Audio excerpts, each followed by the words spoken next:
Hello les affamés, bienvenue sur ma chaîne pour une nouvelle vidéo spéciale Noël.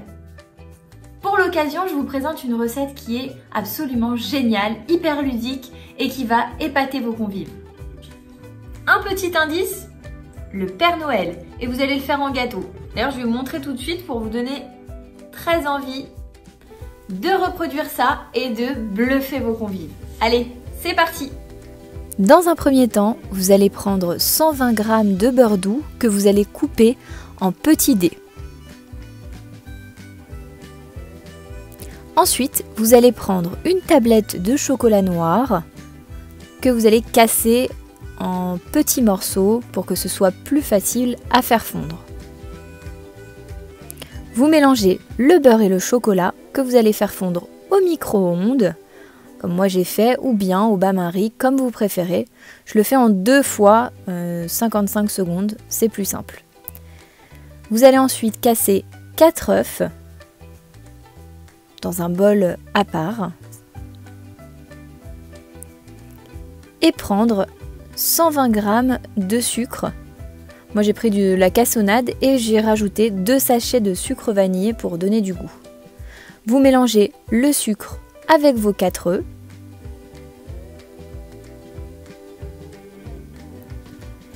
Vous sortez votre mélange du micro-ondes en essayant de mélanger au mieux le beurre et le chocolat. Vous voyez que ça fait une texture un peu plus homogène. Voilà. J'utilise une maryse, c'est plus simple. N'hésitez pas à voir si la texture est bien fondue, bien liquide, et à presser sur les côtés s'il vous reste encore des petits morceaux. Vous mélangez les œufs et le sucre avec le mélange chocolat-beurre.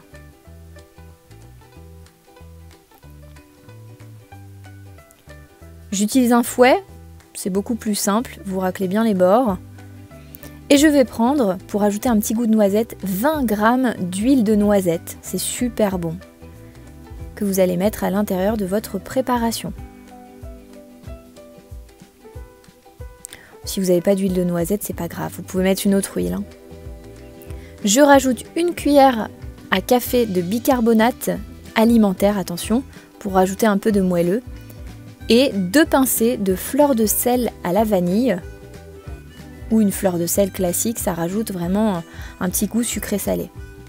Pour les toppings, j'ajoute des noix, des noisettes que je vais concasser. Laissez des gros morceaux, c'est très très bon. Et vous allez rajouter le mélange à votre préparation. Vous pouvez mettre des amandes, vraiment ce que vous voulez. Ensuite, je prends 150 g de farine et je vais l'ajouter à mon mélange en 2 fois. Voilà, pour que ce soit bien homogène. Vous mélangez à la maryse. C'est facultatif, mais moi j'adore le goût d'amande. Je vais rajouter 20 g environ de poudre d'amande au mélange. Je trouve ça super bon. Vous prenez un moule à muffins. Vous le beurrez bien pour pas que ça colle au fond. N'hésitez pas à en mettre beaucoup. Et vous allez ajouter votre préparation à l'intérieur des moules. Si vous avez des caissettes à muffins, ça marche très très bien. Moi, c'est vrai que j'ai ce moule à muffins, mais vous pouvez tout à fait le faire dans des petites caissettes en papier.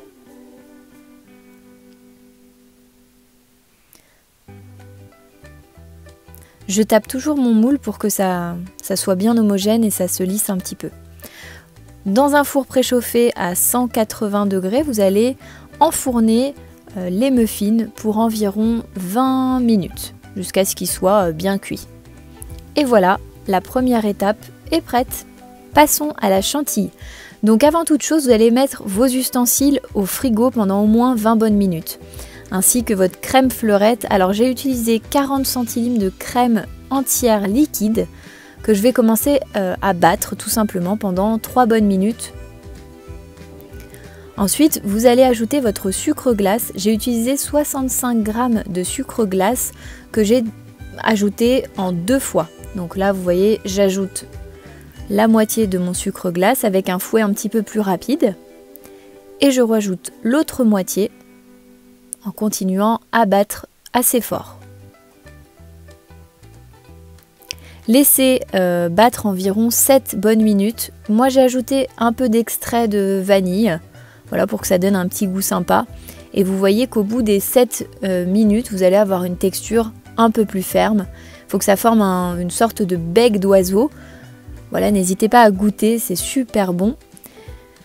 Vous prenez vos petits muffins que vous allez couper en fait. Vous allez enlever le petit chapeau pour que ce soit une base plus lisse. Bien évidemment, vous mangez ces petits chapeaux.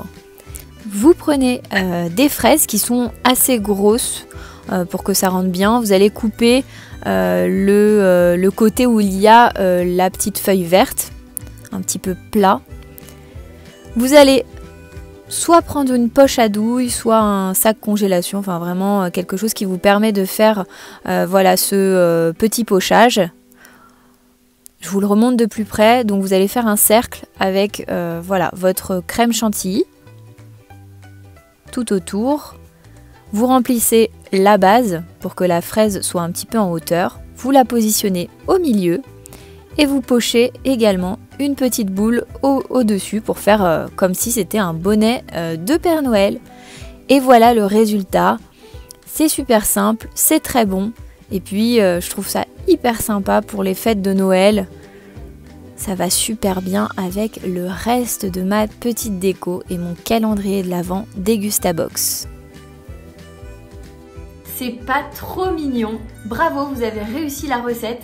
Et ça va vraiment épater vos convives. J'espère que ça vous a plu. Retrouvez-moi pour une nouvelle recette de Noël bientôt sur ma chaîne. N'hésitez pas à vous abonner juste en dessous et à me laisser des commentaires. Et à aller me suivre sur Instagram. Vous allez voir, vous allez trouver une tonne de recettes ludiques, faciles et gourmandes. Je vous souhaite de magnifiques fêtes de Noël.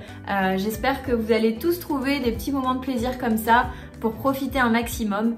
Et on se retrouve pour une nouvelle vidéo bientôt. Ciao!